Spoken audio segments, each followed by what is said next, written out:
En esta ocasión vamos a continuar entonces con la unidad 1, que se acuerdan que es Introducción a la Política Económica. Habíamos visto un primer video donde está la primera parte y la segunda, que era básicamente la conceptualización de la política económica y las clasificaciones. Un segundo video con lo que son las etapas en la formulación de las políticas económicas.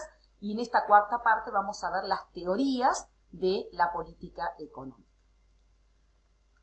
Vamos a ver, en este caso en particular, entonces, las teorías. Podríamos decir que hay dos grandes concepciones acerca de la política económica. Una concepción que es la que se conoce como concepción tradicional de la política económica y que plantea algunas características de ese policy maker, de ese hacedor de la política económica, que sería el gobierno, que también se acuerdan que en el texto de Matus habíamos definido qué era lo que entendíamos por una conducción política o una gestión de gobierno.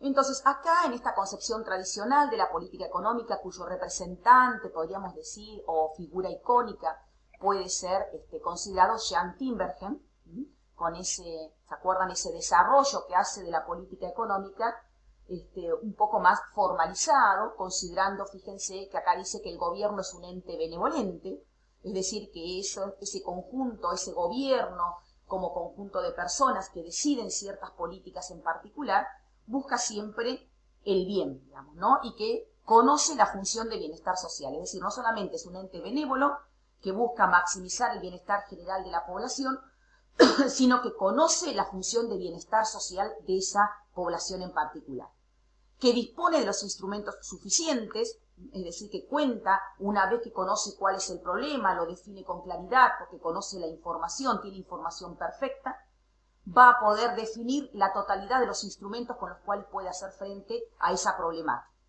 Las expectativas, acá está esta cuestión de que son considerados más bien agentes económicos, en el sentido de que tienen solamente expectativas adaptativas, es decir, esperan la política, esperan la gestión pública, la actuación del gobierno, y una vez que el gobierno actúa, el agente económico toma sus decisiones. Cuenta con toda la información necesaria. También nosotros ya habíamos charlado que en realidad hay incertidumbre, hay incerteza, no hay posibilidad de ni definir el problema en su totalidad, ni definir las alternativas. Bueno, esta concepción considera que se cuenta con toda la información. No solamente se cuenta con la información, sino que ese gobierno cuenta con el poder necesario para tomar las decisiones. Es decir, no solamente define la política, define qué instrumentos va a utilizar, sino que luego cuenta con ese poder que se necesita para poner en aplicación la política que haya decidido.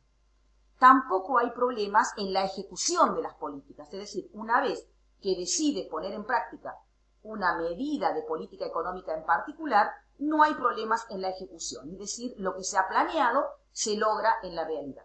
Y finalmente plantean de que no hay un costo personal, es decir, toda medida de política, sea económica, de salud, de educación, generalmente tiene costos personales, lo que algunos llaman la soledad del poder, ¿no? En el sentido de que en algunos casos, y lo vemos, digamos, como a veces la formulación estos días, por ejemplo, renunció, y presentó su renuncia y fue aceptada, la viceministra de Educación por problemas, ¿sí? En términos de relación con el ministro, bueno, por lo que sea, digamos, hay un costo en términos personales en la ejecución, ya sea en la acción o en la inacción, que está vinculada a políticas en particular.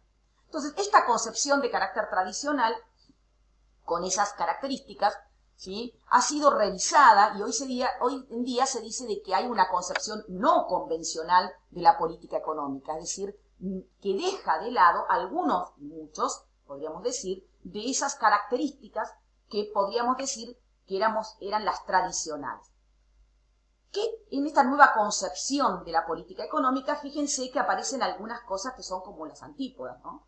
El gobierno ya no es un ente benevolente, sino que pueden haber, y hay, objetivos privados. Es decir, por un lado puede ser que el gobierno, como ese agente que define los problemas, determina qué instrumentos va a utilizar para modificar la realidad, no es necesariamente un ente benevolente que busque la maximización del bienestar general de la población, sino que pueden existir objetivos privados. llámese mantenerse en el poder, llámese conseguir una nueva reelección, llámese también actuar a favor de determinados grupos de presión. No conoce el otro, en la otra concepción, se suponía que se conocía la función de bienestar social, es decir, sabíamos con certeza y hasta la podíamos construir objetivamente a la función de bienestar de la sociedad en su conjunto. Acá no se conoce con exactitud, lo cual es bastante mucho más lógico que lo anterior. A veces, en la concepción anterior, se supone que los hacedores de la política económica, en este caso, cuentan con la cantidad de instrumentos que son necesarios para llevar adelante esa política. Y si recordamos el principio de Tinbergen, me va a decir, o nos decía, que tenían que haber al menos tantos instrumentos como objetivos de política yo haya definido. Acá, como el gobierno ya busca otros objetivos, a veces puede presentarse situaciones en donde tiene muchos objetivos, porque bueno, busca mantenerse en el poder, ser reelegido, estar a favor de determinados grupos en particular, en donde la cantidad de instrumentos disponibles para alcanzar esa batería de objetivos que se ha fijado son menores. Las expectativas, ya no trabajamos con estos agentes económicos que simplemente tienen expectativas adaptativas, sino que ahora los agentes económicos tienen expectativas anticipatorias.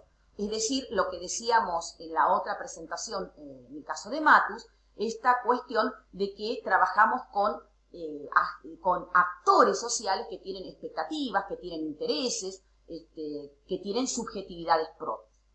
Hay restricciones a la información, es decir, ya no podemos hablar de que conocemos perfectamente la realidad, sino que estamos trabajando en situaciones de incertidumbre, en situaciones de riesgo, en situaciones en donde la certeza no existe. Hay restricciones en el poder, es decir, a veces se puede haber definido correctamente un problema, se puede haber definido qué instrumentos hay que utilizar, pero quizás no se tenga el poder suficiente como para aplicar y llevar adelante una determinada política en particular. Puede haber problemas en la ejecución de las políticas, es decir, la política pudo haber sido definida adecuadamente en términos técnicos, pudo haber tenido la viabilidad política, pero luego en la ejecución no surte los efectos que habían sido previstos. Y finalmente, el proceso de toma de decisiones, lo que decíamos, es costoso en términos personales. No es cierto de que tomar determinadas decisiones, en caso de políticas económicas u otro tipo de políticas, como decía la concepción anterior, no tiene costos en términos personales. Sí, tiene costos en términos personales. Esa concepción, entonces, esta nueva concepción llamada no convencional de la política económica, tiene algunos precursores. Así como decíamos, esa concepción tradicional de la política económica es la que lo hace a Tinbergen merecedor de ese premio Nobel de Economía, hay algunos precursores de estas ideas de que el gobierno no es un ente benevolente, que no se cuenta con toda la información, que hay intereses en la formulación de las políticas económicas. Uno de ellos es Michael Kalecki. Kalecki era ahí lo tienen, digamos, después un economista polaco que en 1942 escribe un texto que se llama Aspectos políticos del pleno empleo, donde él plantea justamente la posibilidad de que el gobierno en determinados momentos persiga objetivos que sean no de estabilizar la economía, sino de desestabilizar a la economía, lo cual parece algo ilógico, ¿no? Que un gobierno quiera desestabilizar la economía. Bueno, él plantea básicamente de que los gobiernos operan a favor ya en 1942, cuando todavía ni siquiera Tinbergen había grandes desarrollos de la teoría de la política económica. Ya en 1942, en ese texto, plantea la posibilidad de que el gobierno opere a favor de las clases dominantes. Y las clases dominantes, él dice, son las clases empresariales. Entonces, básicamente dice que cuando una economía se desestabiliza, especialmente generando desempleo, por eso él habla de aspectos políticos del pleno empleo, él dice que el desempleo origina básicamente una cuestión de sometimiento de la clase trabajadora o disciplinamiento de la clase trabajadora, y que por lo tanto los gobiernos a veces están interesados por ser, diría él, hijos de la clase dominante, que es la clase capitalista, en generar situaciones de desestabilización de la economía. También tienen a Schumpeter, que Schumpeter plantea justamente en esa obra que se llama Capitalismo, Socialismo y Democracia, define el sistema democrático básicamente como un juego en donde las personas buscan puestos políticos, ¿no? Y que buscando esos puestos políticos hay una combinación tanto de intereses públicos, pero ya también, y en 1942, en esa búsqueda, ¿sí?, que realizan los políticos para llegar al poder, básicamente, hay una mezcla entre motivaciones públicas y motivaciones de carácter privado. Y que por lo tanto se da una competencia entre los distintos candidatos, ¿no? Entonces, en esa búsqueda, en esa competencia entre los distintos candidatos, hay intereses públicos, pero también hay intereses privados. Y Anthony Downs, que en realidad es un politólogo norteamericano, en esa obra que se llama Teoría Económica de la Democracia, lo que él plantea es que esa lucha por el poder, ¿sí?, implica como si fuera el campo o digamos, el juego político, es como el juego que se da en los mercados, ¿no? En donde los partidos políticos ofrecen políticas, que sería como el bien que ofrecen al mercado de la democracia, y los electores vamos y compramos, entre comillas, esas políticas con nuestro voto. Entonces dice que en realidad es la arena política, la define él, sería como una arena similar al mercado de un bien o de un servicio. En este caso nos ofrecen políticas económicas y nosotros vamos y las compramos. Y en ese ofrecimiento de las políticas económicas, los partidos políticos, y bueno, a veces pueden adornar esas políticas económicas, a veces pueden hacer acuerdos entre ellos como hacen acuerdos las empresas, es decir, empiezan a aparecer, fíjense de vuelta nuevamente en qué años, esa idea de que los hacedores de las políticas económicas no son entes necesariamente benevolentes que solo buscan el bienestar general de la población. Entonces vamos a empezar un poquito con la concepción no convencional de la política económica, ¿no? En esta concepción no tradicional de la política económica, vamos a recuperar un poquitito la concepción tradicional. Esa concepción tradicional, algunos dicen que también el sustento ideológico de la tradicional podría ser Keynes, ¿no? En la idea de que los economistas son personas altruistas, personas llenas de conocimiento, y que por lo tanto cuando definen los problemas económicos y definen las políticas, solo estarían pensando en lograr esa maximización del bienestar general. Pero bueno, dijimos que la concepción que hoy en día está vigente es la concepción de carácter no convencional de la política económica. Y en esa concepción no convencional de la política económica hay que tener en cuenta que hay, por un lado, demandantes de políticas económicas, como si fuera un mercado. Hay gente que demanda políticas económicas, que son tanto los votantes como los grupos de presión. Hay oferentes de políticas económicas, que serán los gobiernos, los partidos políticos, los burócratas, es decir, los funcionarios del Estado, los asesores. A veces, bueno, acá vamos a sacar esto de los votantes, porque en realidad era del otro lado, quedó puesto de ese lado, ahora lo eliminamos, es decir, los que ofrecen las políticas económicas.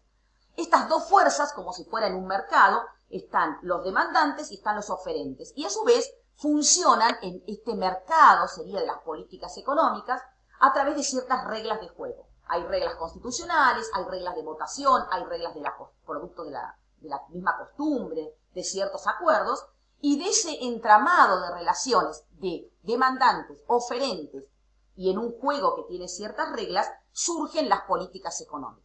Y lo que no es menor que esas políticas económicas se insertan en un cierto contexto, es decir, no se insertan solamente en esas reglas de juego entre oferentes y demandantes. Y ese contexto particularmente está lleno de incertidumbre, lleno de información imperfecta y asimétrica, esta cuestión de que no solamente la información es imperfecta en el sentido de que no hay posibilidad de conocer todas las alternativas y cómo va a ser la realidad, sino que a su vez es asimétrica en el sentido de que algunos tienen más poder que otros o más conocimiento que otros, que hay costos de transacción, que hay influencias ideológicas e intelectuales y que hay ciertas teorías económicas dominantes que influyen en especialmente lo que los demandantes de políticas quieren y lo que los oferentes de políticas están dispuestos a ofrecer en ese mercado de las, entre comillas, de las políticas económicas.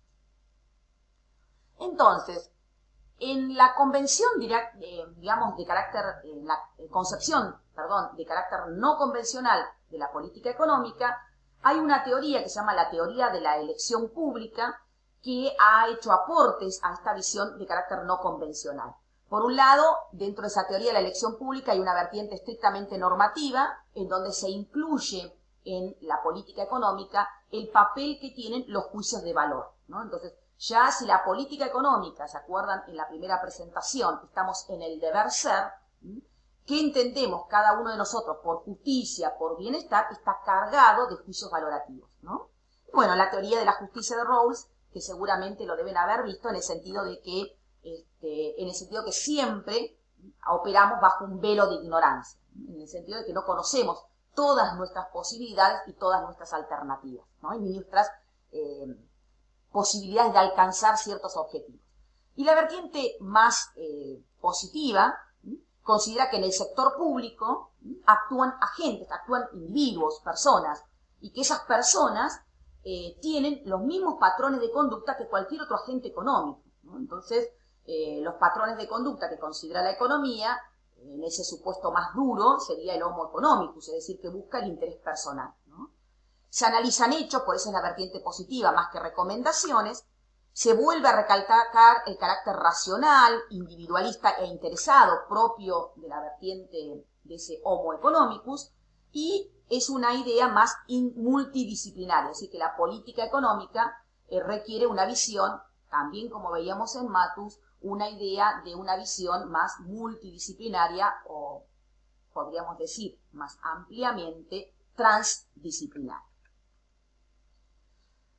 Vamos a ver distintas corrientes o distintas vertientes. Entonces, hay teorías que analizan la demanda. Si se acuerdan que había como una demanda de políticas o un sector demandante de políticas económicas y un sector oferente de políticas económicas.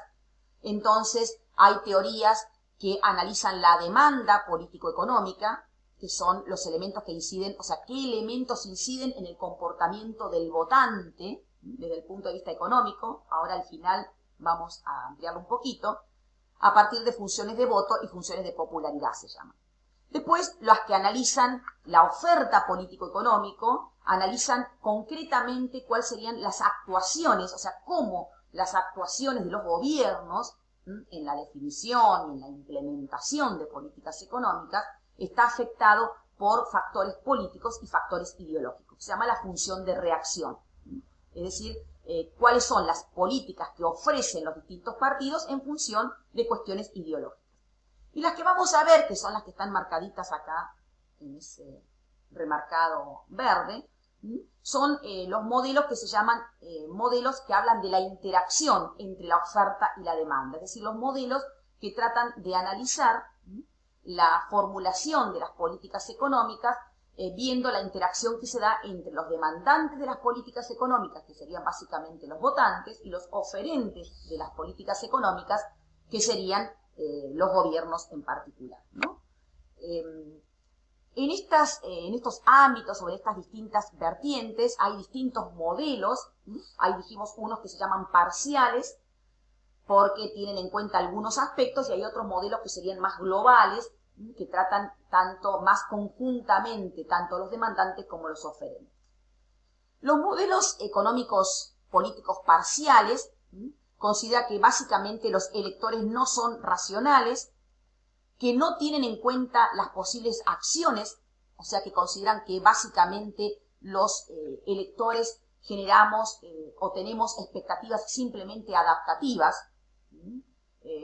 hasta que el gobierno no nos plantea qué política económica va a llevar adelante, los votantes o los ciudadanos nos mantenemos en términos pasivos y no recordamos las acciones implementadas en el pasado muy lejano. Es decir, tenemos una memoria cortoplacista. Nos acordamos lo que ha sucedido en el último tiempo, pero no tenemos mucha memoria de largo plazo. Esas serían como las características generales que plantean estos modelos político-económicos parciales. Y ahí hay como dos grandes vertientes dentro de estas características generales. Están los modelos oportunistas o electoralistas y los modelos ideológicos partidistas, con las distintas teorías que hay dentro del oportunista electoralista y del ideológico partidista. Ahora más o menos vamos a ver qué características tiene cada una: la teoría del ciclo político-económico, la teoría del ciclo político-económico racional, la teoría partidista y la teoría partidista racional. Acá cuando se refiere a que los electores no son racionales, básicamente no es que no sean no tengan ninguna racionalidad, sino que no tienen cierta racionalidad en algunos aspectos económicos, especialmente cuando realizan sus elecciones o los apoyos a determinadas políticas en particular. Entonces, el primero es el modelo oportunista o electoralista.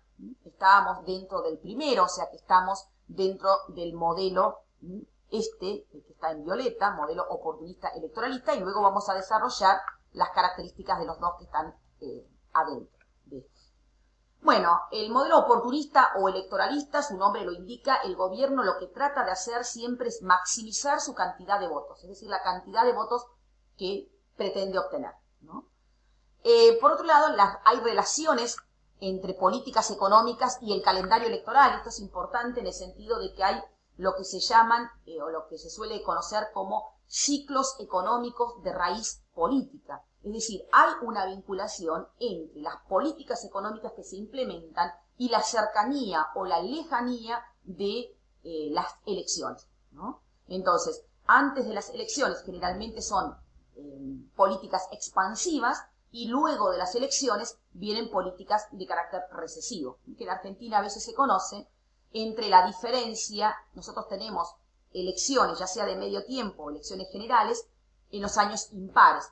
Entonces, a veces se dice que los años impares en Argentina generalmente se aplican mayor cantidad de políticas expansivas que en los años que son pares, que no son años donde hay elecciones.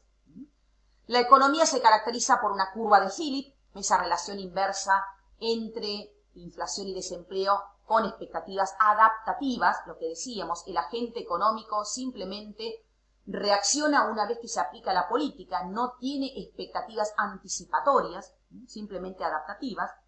Hay un intercambio de corto plazo entre inflación y desempleo, a largo plazo es de menor importancia. El votante individual, ellos plantean de que prefiere menor inflación y menor desempleo, o sea que el votante individual no está muy de acuerdo, podríamos decir, entre ese intercambio de soportar alta inflación con tal de tener más bajo desempleo o viceversa, sino que prefiere menos y menos inflación y menos desempleo. Siempre busca ganar la nueva elección y por lo tanto decíamos maximizar los votos. Y el gobierno, ¿sí?, lo que va a intentar es lograr un equilibrio entre inflación y desempleo, básicamente para tener en cuenta la preferencia de los votantes y su función de voto. Por eso estas teorías estaban, se acuerda, dentro de las que mezclan la intención de los demandantes de políticas y los oferentes. Por eso es que hay buscar un equilibrio entre dejar contento a los demandantes de políticas económicas, pero también tener en cuenta la función de voto, que es maximizar y lograr por ejemplo, una elección positiva o una reelección. Ahí estaba el modelo oportunista o electoralista, que es el de Nordhaus, que lo que importa acá es esta idea del ciclo político-económico. La motivación, fíjense que ya estamos dentro de las teorías no convencionales, porque nuevamente acá no hay una intención solamente de maximizar el bienestar general de la población, sino que hay motivaciones electoralistas, en el sentido de que el gobierno quiere ganar la elección. Las elecciones se resuelven básicamente con pocas variables económicas, básicamente inflación y desempleo, y a los resultados económicos recientes, porque se acuerdan que estas teorías plantean que los votantes somos miopes, en el sentido de que vemos, los que somos miopes vemos bien a corto plazo, cerca, pero vemos muy mal lejos. Entonces somos miope y para colmo tenemos memoria de corto plazo. Es decir, vemos solamente pocas variables económicas cuando vamos a votar, es decir, cómo está la inflación, cómo está el desempleo y algunas otras, si la economía está reactivada un poco o no. O sea, somos miopes y tenemos memoria de corto plazo. Es decir, nos olvidamos fácilmente del pasado más lejano. Bueno, buscamos la combinación inflación y desempleo, somos miopes, creemos, o sea, miopes, seríamos crédulos, y de memoria de corto plazo, no nos damos cuenta, diríamos, de ese ciclo expansivo que ocurre antes de las elecciones y que luego va a venir una recesión, no alcanzamos porque justamente tenemos expectativas adaptativas, es decir, no nos anticipamos ni a posibles políticas económicas futuras ni a resultados de las políticas en el futuro, y por lo tanto hay un ciclo económico de raíz política. ¿Por qué se dice esto? Entonces, porque los ciclos económicos están vinculados a los momentos de las elecciones de un país en particular. El modelo dentro de la misma corriente, el modelo dentro del modelo entonces oportunista o electoralista, acá Alesina plantea la teoría del ciclo, o sea, sigue habiendo un ciclo político-económico, pero planteado como un poco más de racionalidad. Considera que el votante es racional, aunque con una racionalidad de carácter limitada, en el sentido de que puede existir el ciclo económico de raíz política, es decir, que hagan expansiones antes de las elecciones y luego venga una políticas más contractivas, pero eso va a ocurrir siempre y cuando el votante no esté debidamente informado y no puede mantenerse esa información errónea durante mucho tiempo, o sea, solo en el corto plazo, y que a veces va a ser difícil volver a repetirlo cíclicamente, ¿no? En el sentido de que, está bien, en estas elecciones no nos dimos cuenta, pero quizás si esto se repite, expansiones antes de las elecciones y luego políticas contractivas durante mucho tiempo, los agentes económicos puedan empezar a incorporar ese tipo de información.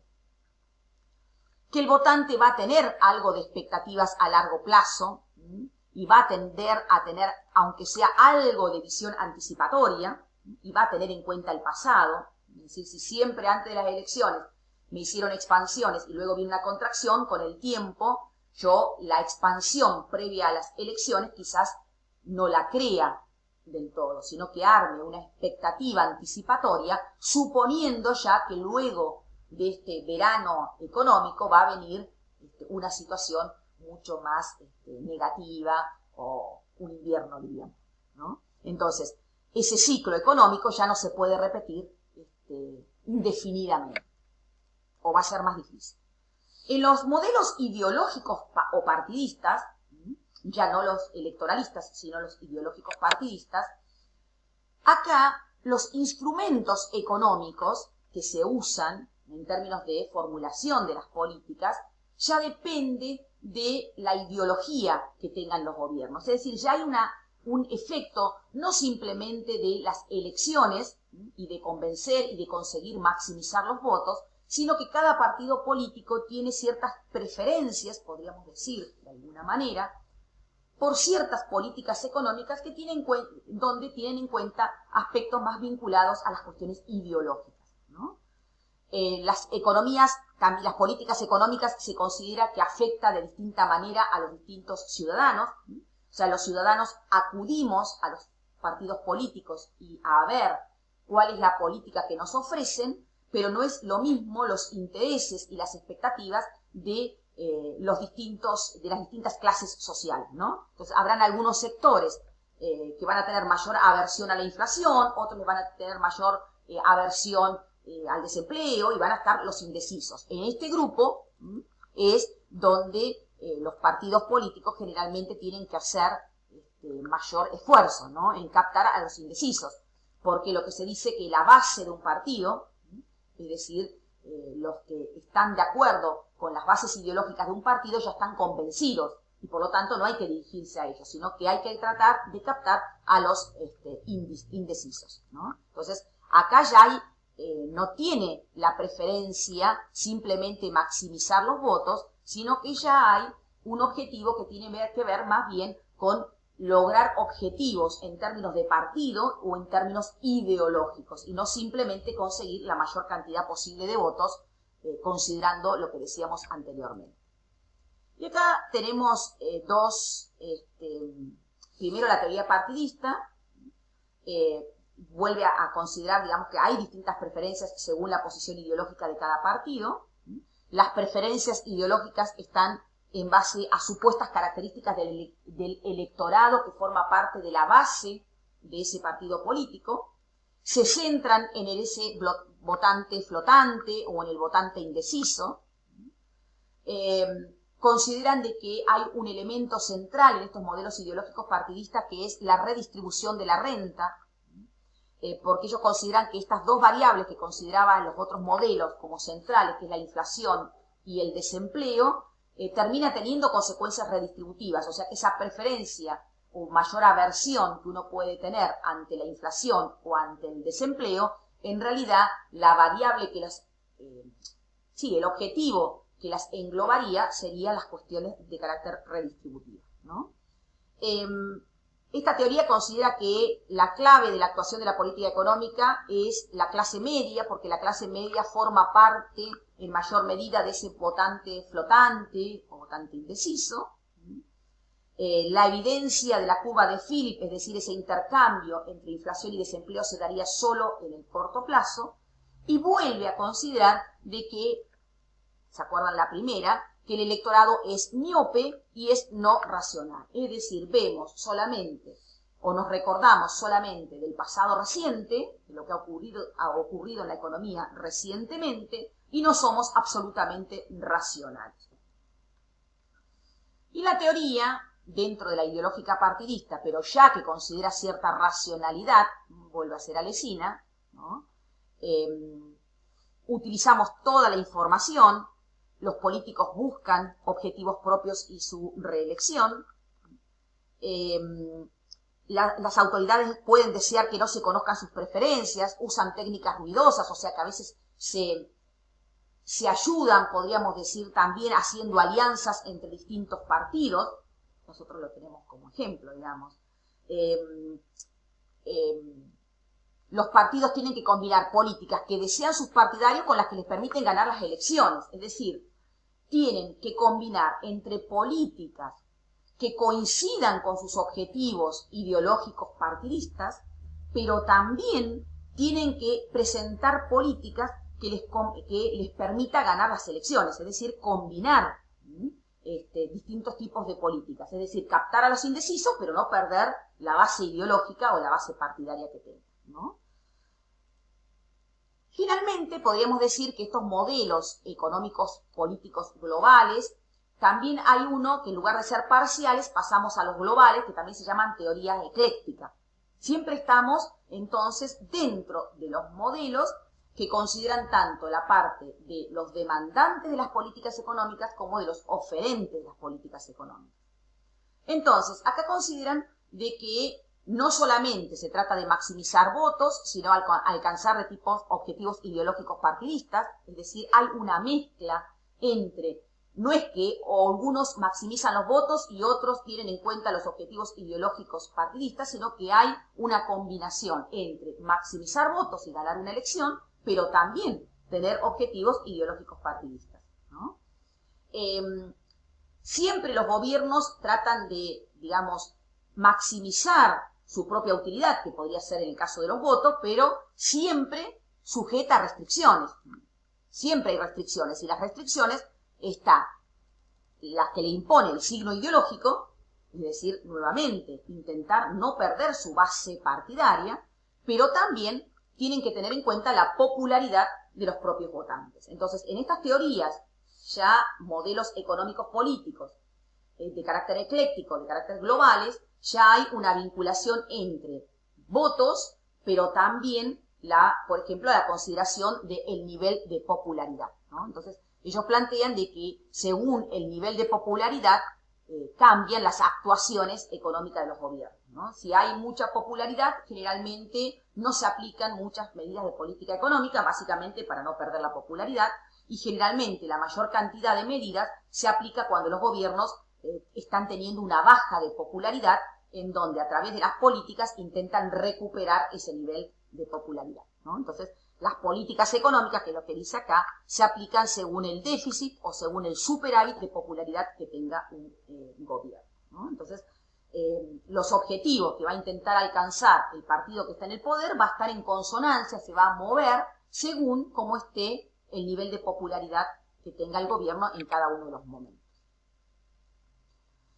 Otro tema que es importante es que frente a, ya no somos agentes económicos, los ciudadanos o los individuos, sino que somos actores sociales, la importancia es que tiene la credibilidad de las políticas económicas, ¿no? Es decir, la credibilidad de las políticas económicas es un elemento de carácter central para ver el impacto o el efecto que va a tener una política económica. Entonces sería el grado de conformidad respecto a las políticas económicas, el crédito que le demos a las explicaciones, a las informaciones, a las reglas que nos informen los funcionarios, tener confianza en la aplicación de esa política económica, en el resultado que se espera de esa política económica, es un elemento central para la credibilidad.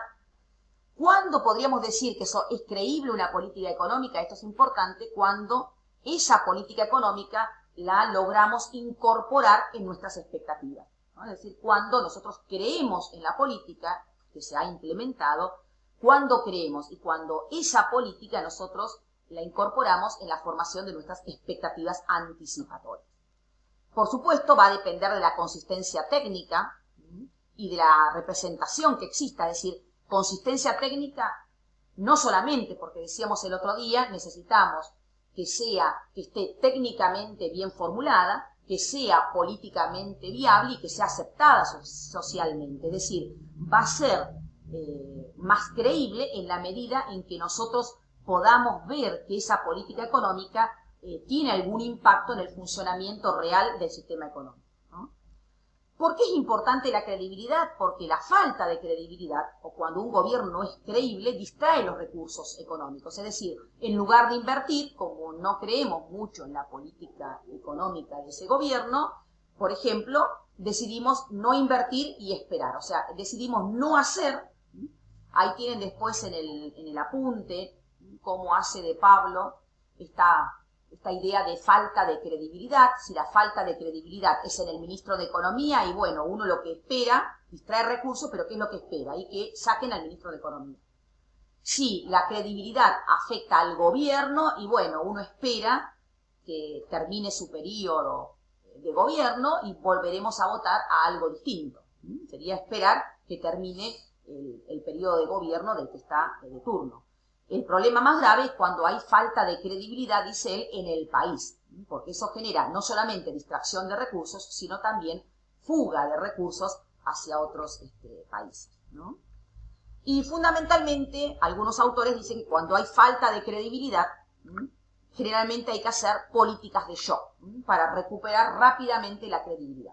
Que ha ocurrido en Argentina cuando en épocas de hiperinflación, generalmente se ha hecho con políticas de shock para, diríamos, barajar y dar de vuelta y generar un espacio de un nuevo contrato de credibilidad del gobierno.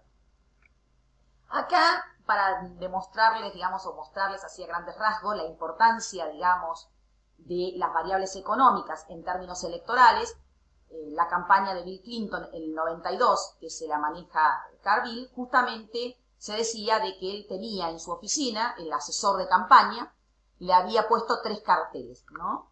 La idea de cambio versus más de lo mismo, no olvidar el sistema de salud en Estados Unidos, y el cartel que suene a aparecer que es la economía, estúpido, ¿no? Es decir, en el sentido de darle importancia a la economía, ¿no? Y en ese caso, enfrentarse a Bush básicamente recalcando lo mal que estaba la economía en ese momento en Estados Unidos y que ahí era, digamos, el elemento donde había que hacer hincapié para poder ganar las elecciones.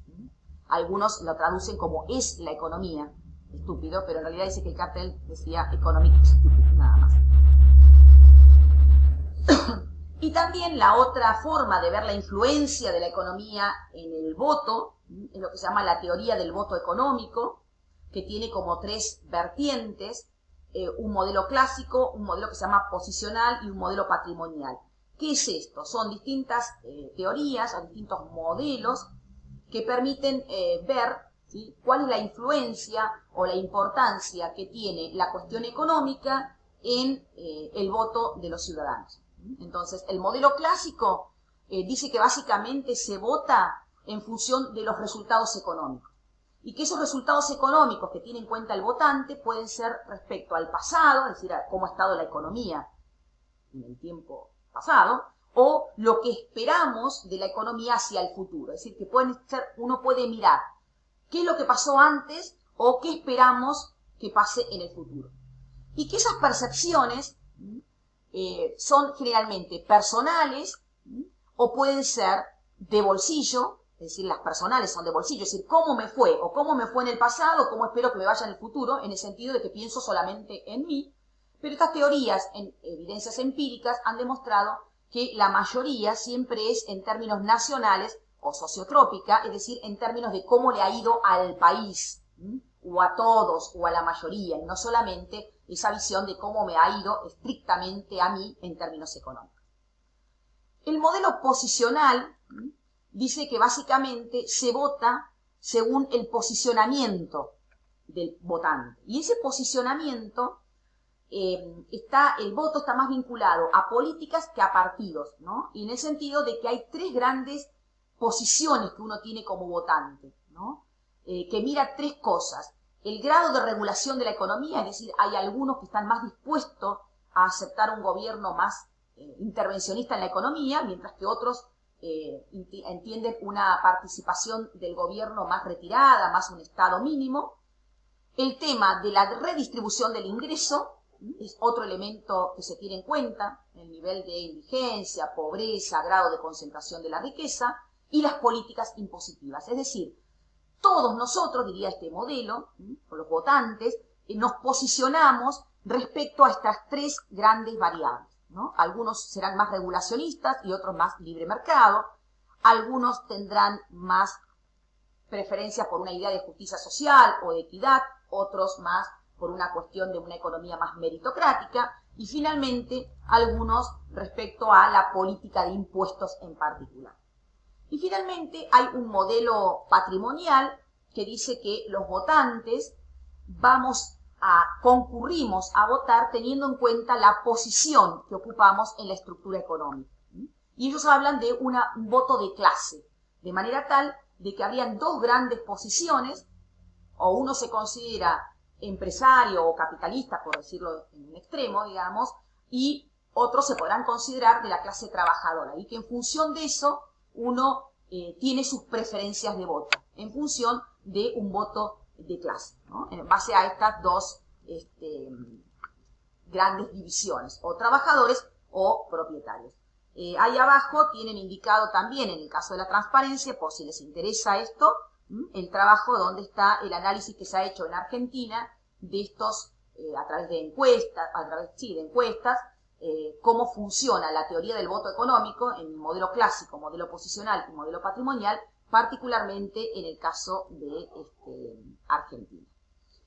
Con esta presentación, entonces, terminamos esta unidad número 1. Recuerden que tienen 3 videos en donde está dividido todos los contenidos principales de esta unidad. Entonces, por ahora, terminamos la unidad 1 y comenzaremos en algún momento con la unidad número 2.